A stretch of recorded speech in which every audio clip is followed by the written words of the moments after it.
ഈ fan base കൂടുന്നതുകൊണ്ട് ഉത്തരവാദിത്തം കൂടുന്നുണ്ടോ അതോ പേടി തോന്നുന്നുണ്ടോ? കാരണം മമ്മീദിന്റെ ഇപ്പൊ ട്രെയിലറായും റീസ്റ്റൈൽ ഇറങ്ങി കഴിഞ്ഞാൽ അതിൽ മമ്മീദിന്റെ ഭാഗങ്ങൾ മാത്രം കട്ട് ചെയ്ത് ആൾക്കാർ ഉറക്കൊഴിഞ്ഞൊക്കെ എഡിറ്റ് ചെയ്ത് അങ്ങനെ ചെയ്യുന്നുണ്ട്. അപ്പം അതുകൊണ്ട് ഉത്തരവാദിത്തം കൂടുകയാണോ അതോ പേടി തോന്നുന്നുണ്ടോ ഫാൻ ബേസ് കൂടുന്നുണ്ടോ?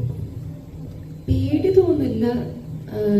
ഈ പറഞ്ഞ കാര്യത്തിൽ എനിക്ക് ഭയങ്കര സന്തോഷമുണ്ട്. കാരണം ഞാൻ എന്താ പറയാ, ഞാൻ പറഞ്ഞിട്ടൊന്നുമല്ല അവര് ചെയ്യുന്നത്. അപ്പൊ അവരെനിക്ക് വേണ്ടിയിട്ട് പഠിക്കുന്ന സ്റ്റുഡൻസ് ഒക്കെ ഉണ്ടായിരുന്നത്. അപ്പോൾ അവർ എക്സാമിന്റെ ഇടയ്ക്കൊക്കെ ഇരുന്ന് എഡിറ്റ് ചെയ്ത് കട്ട് ചെയ്ത് ഇടുന്ന പോർഷൻസ് ആണ്. അവർ അത്രയും സപ്പോർട്ടീവ് ആണ് എന്നെ. അപ്പം അതിൽ ഭയങ്കര സന്തോഷമുണ്ട്. അപ്പം ഈ പറഞ്ഞ പോലെ റെസ്പോൺസിബിൾ കുറച്ചുകൂടെ ആവുമെന്ന് എനിക്ക് തോന്നുന്നു. കുറച്ചുകൂടെ റെസ്പോൺസിബിലിറ്റി നമുക്ക് വരും. കാരണം അങ്ങനത്തെ കുറച്ച് പേര് നമുക്ക് വേണ്ടിയിട്ട് വെയിറ്റ് ചെയ്യുന്നുണ്ട്. നമ്മുടെ അടുത്ത പടങ്ങൾ എന്താണെന്നറിയാൻ, നമ്മളുടെ അടുത്ത മൂവ്മെന്റ് എന്താണെന്നറിയാൻ ഒക്കെ വെയിറ്റ് ചെയ്യുന്നുണ്ട്. അപ്പം അവർക്ക് വേണ്ടിയിട്ട് നല്ല പ്രോജക്ട്സ് ഇനിയും ചെയ്യണം, അവരെ കുറച്ചുകൂടെയും എന്താ പറയാ അവരെ സന്തോഷിപ്പിക്കണം എന്ന് തോന്നുന്നു.